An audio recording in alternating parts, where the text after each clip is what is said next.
আসসালামু আলাইকুম ভিউয়ার্স, আশা করি সকলে ভালো আছেন। আজ আসছি আমাদের এলাকার একটি সুন্দর জায়গা, যেখানে আছে সুন্দর প্রকৃতি। আর তাছাড়া আমার পিছনে আছে একটি সুন্দর নদী, যেটা বাংলাদেশ এবং ইন্ডিয়ার বর্ডার।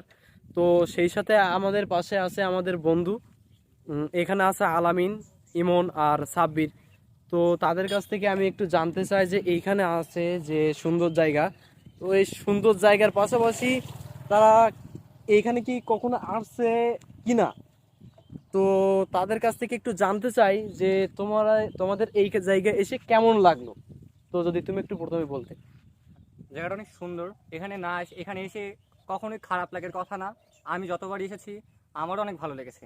আর সব থেকে বড় বিষয় হচ্ছে এই জায়গার সন্ধান আমি দিয়েছিলাম মেঘালকে, না হলে ও এই জায়গায় আসতে পারতো না। ঠিক আছে। তো যদি তুমি একটু বলতে যে এই জায়গাটা আসলে কেমন। গাইস, এই জায়গাটা একবারে এক কথায় বলতে গেলে একবারে অ্যামেজিং। মানে এখানে যে আসবে তারই ভালো লাগবে।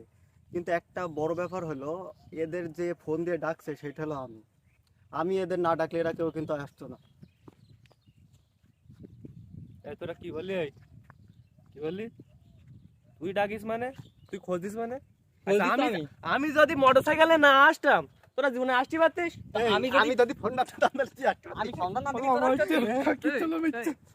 না দিলে দেখছেন অবস্থা, ওইখানে গন্ডলবাদি গেছে যে কে কাকে খবর দিছে। আমি মাঝখানে এক বন্ধু, আমি কখন আসলাম এইখানে সেটা তো বলতে পারবো না। তো যাই হোক, দেখছেন বন্ধুদের অবস্থা। এরকম বন্ধু থাকলে কিন্তু আসালাবাদ ঢুকতে সময় লাগে না। করছিলাম একটা সুন্দর ভিডিও, ওরা আসালাবাদ ঢুকানোর জন্য ব্যস্ত। তো এমন ধরনের বন্ধু রাখতে গেলে একটু হিসেব করে থাকেন, কখন বার ঢুকাবে এটা কিন্তু আপনি বুঝতে পারবেন না। তো যাই হোক, জায়গাটা যদি আপনাদের সুন্দর লাগে বা যদি আমার ভিডিওটা সুন্দর লাগে, তাহলে আপনারা অবশ্যই লাইক, কমেন্ট, শেয়ার এবং সাবস্ক্রাইব করবেন।